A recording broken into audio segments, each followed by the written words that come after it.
खेर का युद्ध 12 अक्टूबर 1707 को लड़ा गया, मराठा इतिहास में एक महत्वपूर्ण मोड़ था।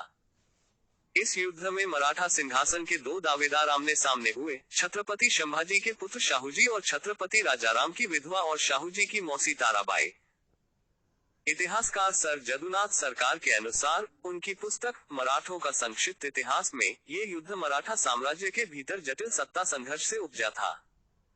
1700 में राजाराम को मुगलों द्वारा बंदी बनाए जाने के बाद मराठों को आंतरिक विभाजन का सामना करना पड़ा, जबकि कोल्हापुर से अपने युवा पुत्र शिवाजी द्वितीय के लिए रीजेंट के रूप में ताराबाई ने नियंत्रण बनाए रखने की कोशिश की। 1707 में मुगलों द्वारा रिहा किए गए शाहूजी ने सिंहासन के उनके दावे को चुनौती दी। जैसा कि इतिहासकार अनीता इंडे ने अपनी पुस्तक living behind the legacy gender history and the Marathas में उल्लेख किया है, ताराबाई, एक प्रबल नेता, ने सत्ता छोड़ने से इनकार कर दिया और एक महत्वपूर्ण सेना इकट्ठी की।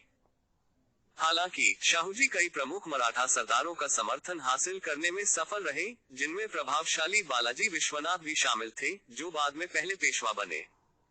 जैसा कि स्टैनली वोलपर्ट ने अपनी पुस्तक a new history of India में वर्णित किया है, ये युद्ध शाहूजी के लिए निर्णायक विजय था। बड़ी सेना का सामना करने के बावजूद शाहूजी की सेना कुशल सैन्य कमांडर धनजी जाधव के नेतृत्व में ताराबाई की सेना को पछाड़ने और हराने में सफल रही। जैसा कि जॉन की ने अपनी पुस्तक द मराठास में तर्क दिया है, इस जीत ने एक महत्वपूर्ण मोड़ चिन्हित किया। शाहूजी ने मराठा शक्ति के ऐतिहासिक केंद्र सतारा पर अपना नियंत्रण स्थापित किया और धीरे धीरे छत्रपति के रूप में अपनी स्थिति को मजबूत किया।